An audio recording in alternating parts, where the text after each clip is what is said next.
विवेका, आपका स्वागत है खबर बिहार 24 यूट्यूब चैनल में। आज जो विषय मैं लेकर आया हूं उस विषय पर मंथन करना बड़ा ही जरूरी है। हमारे देश के प्रधानमंत्री नरेंद्र मोदी जी हैं और उन्हें अचानक बिहार याद आ गई।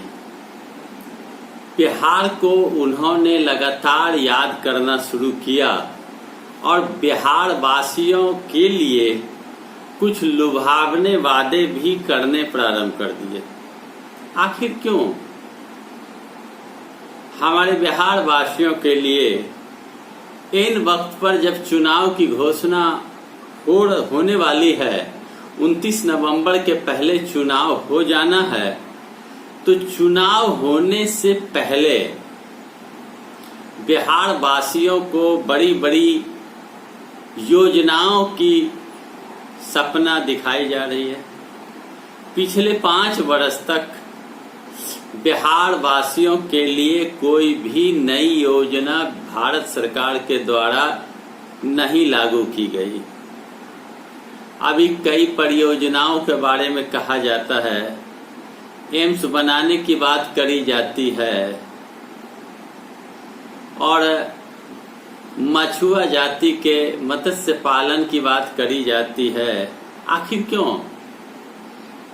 पिछले 5 वर्ष से डबल इंजन की सरकार नीतीश और मोदी जी की है, तो फिर नरेंद्र मोदी जी ने पहले घोषणा करके कार्य को अमली जामा क्यों नहीं पहनाया?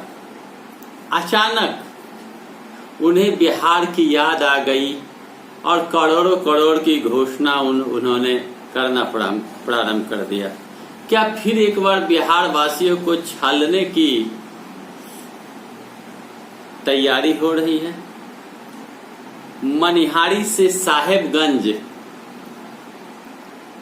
गंगा पुल बनाने की शिलान्यास की गई थी, लेकिन आज तक मनिहारी से साहेबगंज नदी पर, गंगा नदी पर पुल नहीं बनी। अगर मोदी जी बिहार वासियों के लिए इतने ज्यादा शुभचिंतक हैं, तो उन्होंने कई बार इस बात की जिक्र करी और शिलान्यास भी किया गया, लेकिन अब तक मनिहारी साहेबगंज नदी पर पुल नहीं बन सका। न काम प्रारंभ हुआ, न कोई जानकारी है। और अभी चुनाव के वक्त में आचार संहिता अब लगने ही वाली है और बड़े बड़े योजनाओं की चर्चा करी जा रही है। दरभंगा में एम्स बनाई जाएगी, यानी मिथिलांचल के लोग एम्स की चर्चा सुन के फिर एक बार एनडीए को वोट दे दे। मत्स्य पालन में ये योजना लागू करी गई, यानी मछुआ जाति के लोग मुकेश सहनी और महागठबंधन को छोड़ एनडीए को वोट दे दे। मुंगेर, भागलपुर, छपरा, तरह तरह के इलाके में भी परियोजना की बात करी गई, प्लांट लगाने के, मतलब उस इलाके के लोग भी एनडीए को वोट दे दे। अभी वर्तमान में चुनाव होनी है, अब आज हो, कल हो या 1 सप्ताह के अंदर में आचार संहिता लगेगी, तो फिर वो जो घोषणा मोदी जी कर रहे हैं, उस घोषणा को अमली जामा कब पहनाया जाएगा? बीते 5 साल में कोई भी ऐसी योजना लागू नहीं हुई और ना उन्होंने बड़ी बातों की घोषणा करी, ना कोई योजना कार्यान्वित हुआ, ना नई ट्रेन खुली, ना कहीं हवाई जहाज चलाने के लिए एयरपोर्ट बना, ना कोई प्लांट लगा, ना बंद पड़े मिल खोले गए और न बेरोजगारों को रोजगार देने की बात कही गई, न बिहार के लोगों के आर्थिक समृद्धि की कोई बात कही गई। और अचानक अब मोदी जी को याद आ रहा है, तो इसे यह कहा जा सकता है कि बिहार वासी को छलने का प्रयास फिर एक बार एनडीए के प्रमुख नरेंद्र भाई मोदी जी करने के प्रयास में हैं। बिहार वासी अब क्या उनकी यह झूठे वादे या ऐसे लुभावने वादे पर भरोसा करेंगे? अगर बिहार वासी भरोसा करेंगे तो फिर एक बार बिहार की बदहाली की सुध लेने वाले कोई नहीं होंगे, ऐसा माना जा सकता है।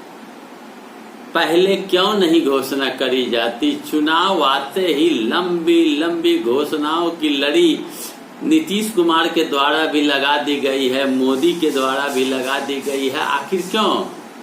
आचार संहिता लागू होने के बाद क्या यह काम हो पाएगा? यह मंथन करने का विषय है। आप जरूर मंथन करेंगे और सोचेंगे क्या इस लुभावने वादे में फंस के वोट देकर फिर ऐसे नेताओं के पीछे घूमते रहना होगा? गंगा पुल अब तक क्यों नहीं मनिहारी साहेबगंज का बना?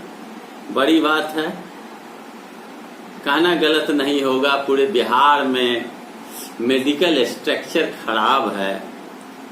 चुनाव के वक्त ही दरभंगा में एम्स बनाने की याद आ गई। आखिर क्यों? और जिला में अस्पताल को विस्तृत क्यों नहीं की जाती? डॉक्टर नर्सेस की बहाली क्यों नहीं की जाती? बेड क्यों नहीं बढ़ाए जाते? ऑक्सीजन क्यों नहीं उपलब्ध कराई जाती? अन्य सुविधाओं से महरूम क्यों मरीज हैं? यह प्रश्न है।